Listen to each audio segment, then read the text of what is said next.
good to see you. Nice to meet you. Good to see We were you. just here last week, actually. Yeah, to check out the facility? Yeah. Are you going to take pictures? I'm taking video. You guys are on video, invading the privacies. Yeah. Come in and go see John. And this is your friend? This is This is Brian. Oh my God, I didn't notice you with this on. Brian! Everybody's This changed. Yeah. Oh, yeah. Whoa. Tremendously. You got face hair. How you doing? You got full face. Oh, nice. We're pros here, Brian Miner. We have Wendy Whitlock. We have Alberto Nunez as well. So I want to introduce these guys first. Kind of give you an idea of who we are. Radio podcast on lots of various topics. So there's so many ways to be involved in this organization, and really just at the grassroots level of the love for natural bodybuilding. Is an outlet now. When I was starting out in 2010, we didn't have any natural organizations in Colorado, and it's still fairly sparse, but you guys are taking steps to make. The other day it just hit me, it's my 10th years ago. Like, it's the cool thing about this sport, unlike track and field, is that at this point I would have been like an alternate somewhere, like on my way out. Run a relay. With this sport, it's like I feel like I'm in my prime. Like the next 10 years can be, like I can actually progress and get better. And I think the camaraderie backstage is a lot different than I've ever experienced. So I agree with you on that. So thank you guys for putting on and putting on I think a competitor-friendly show. I think the first time I really Frank Manners is the guy that comes with who I was talking about. It's the same pose.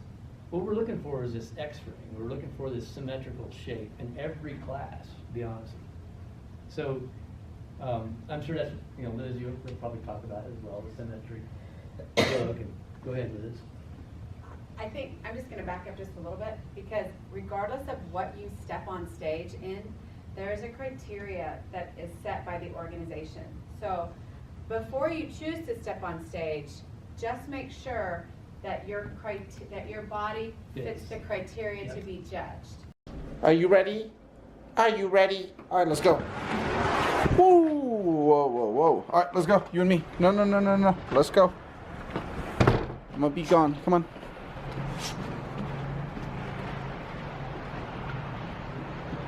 Good girl. Oh, so yeah, that's what today looked like. Lower body, good morning debut session. Let's do it.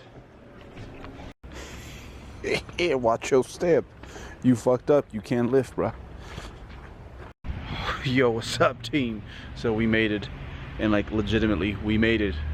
This has been like the snowiest streak we've had this winter.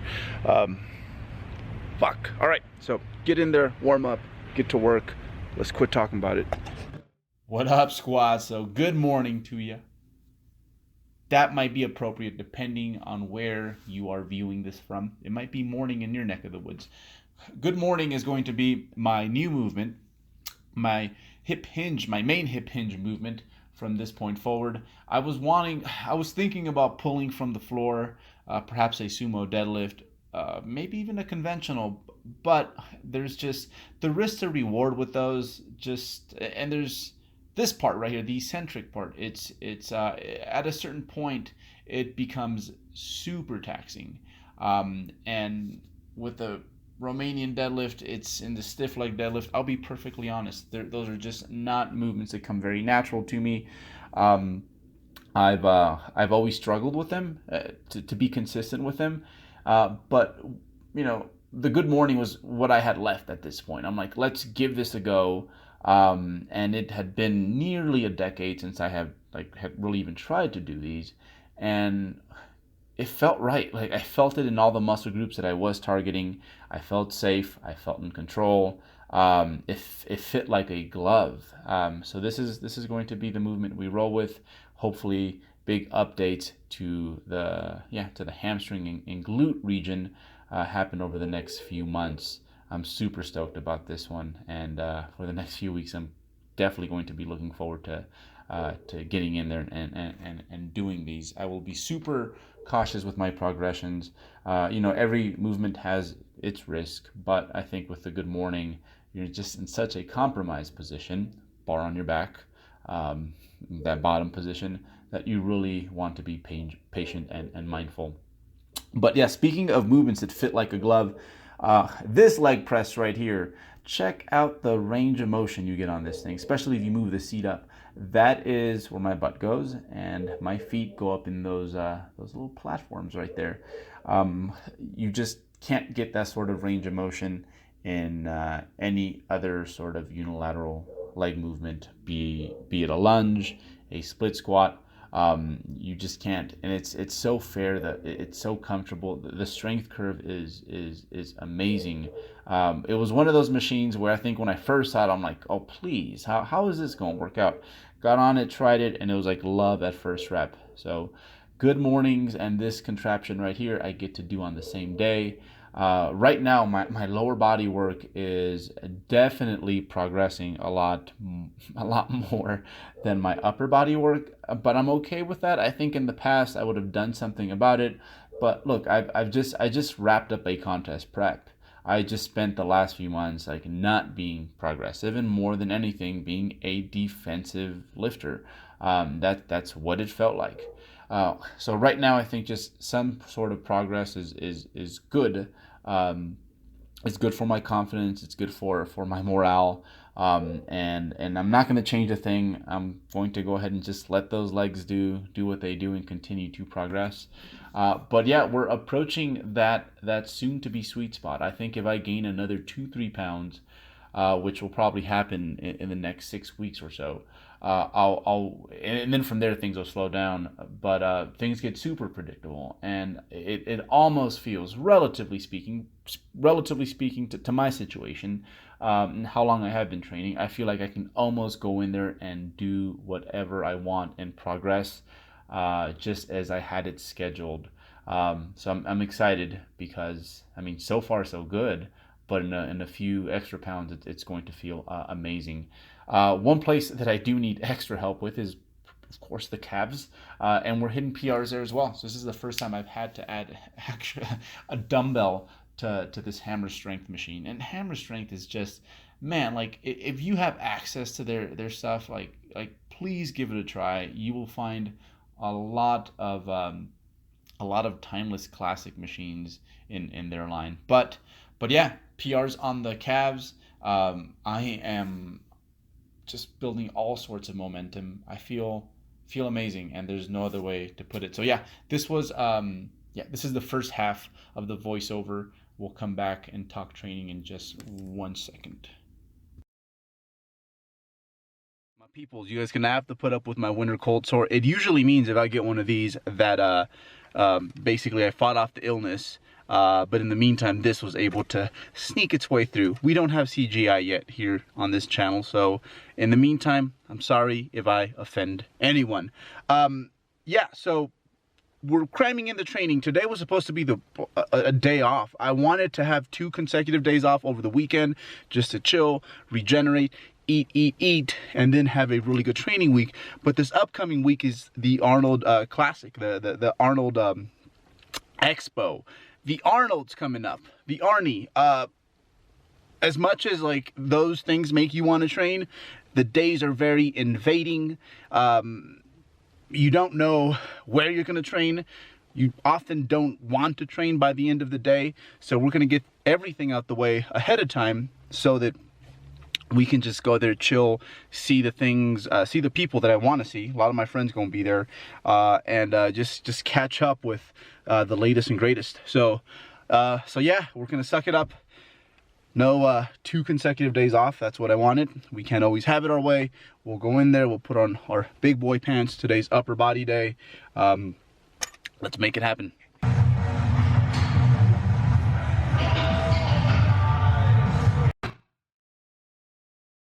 Pressing, though, the pressing has been depressing. The high rep stuff has been killing me. So this was my wake up set. These were the 105s, and remember, I was hitting like 115s, 120s for sets of 6. Just hit this for a double really quick, and this was about as fast as I can move these on this day. But you know, I've been just wiped out with my low teen rep range on my volume day. it's something that I suspect I'll adjust to by next week, and if not for sure the week after. If that's not the case, then I'll definitely change something. But yeah, it's I am non-intention. This was not my intention, but I think I'm slightly. I wouldn't even say overreached. It's honestly just me transitioning from using lower rep ranges to now the higher rep ranges, and actually like using some volume. I think in the past or the weeks prior, I was just regenerating a lot of my old strength back. So yeah, it's I'm not worried, but it's funny how yeah, the upper half just takes a little longer to get its stuff together relative to the lower body. So we'll see how these next few weeks go. But yeah, I really hope that eventually I can finish this cycle with being able to do the 90s for sets of say like 12, 13 with good control. And then eventually later down the road, my heavier stuff, the 6-7 rep range with dumbbells, kind of wakes up for me. But yeah, this one has been just trash of late. But I will adjust. I just need a little bit more time. In regards to, I guess the one thing that was in question these last few weeks, the only thing that I'm kind of dealing with in regards to pain is my left lat and a little bit on the right elbow, but the elbows are like feeling better than they have in months, to be honest. But the left lat is actually, yeah, it's being very kind to me. And I think the biggest thing was just that trap bar, going from not pulling to not pulling at all in ages to all of a sudden pulling very ambitiously, and then along with all the pulling volume that I do have in my training, I think it was just too much. But yeah, no, I'm glad that it was just a little scare. I remember back when I was really heavy into deadlifting, the that lat every once in a while would give me some trouble. But no, all is good on that front. And if anything, everything, not just the pressing, everything when it comes to my upper body is just kind of, man, it feels like it feels melted is probably the best way to describe it. It's like this haze of fatigue that I'm training in. It's just everything just like it feels like I'm training in a foggy room. That's probably the best way to describe it. And I don't think the volume is inappropriate. It's just I haven't had this much volume in my upper half or this much high rep training in a while. So it's just gonna take a minute, but things will come back.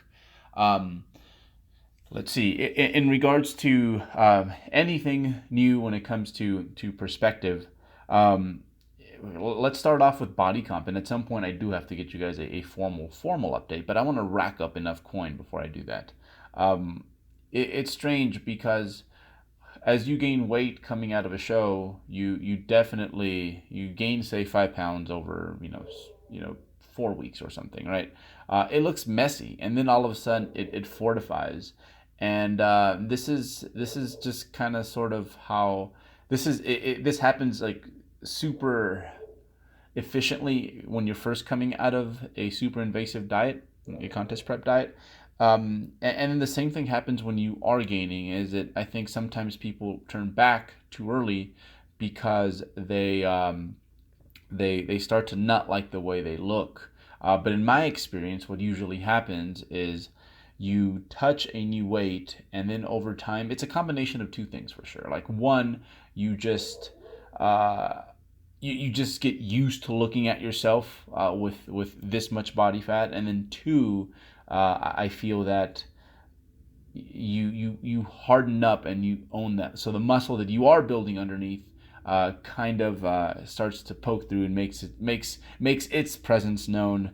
Alongside with the new fat stores that you might have from being exposed to a surplus for an extended period of time. So I know that when I touch 180, I'm about 176, 177 right now, that it's going to look but then like 3 or 4 months later, I'll be right around that weight, like 182, 181, and and it's going to look very different. So yeah, I guess like the motto there is don't have happy feet. Like don't bail out too early.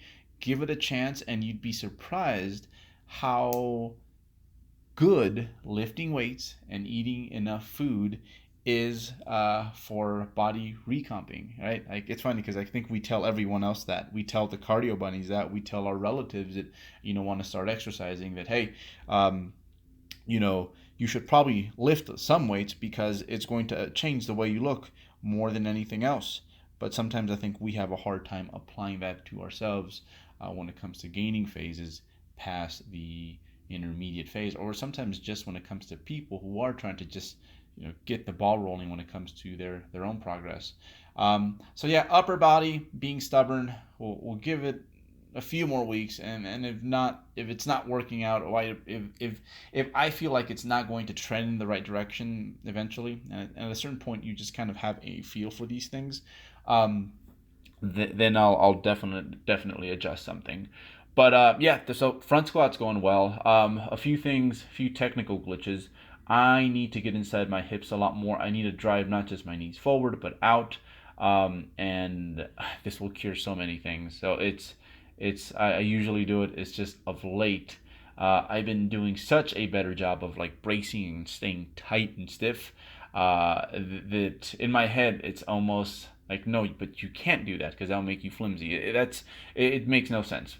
It makes no sense, and it's going to affect how much weight I can pour on this thing if I'm squatting on top of my hips. So knees out, get knees out, get those hips inside.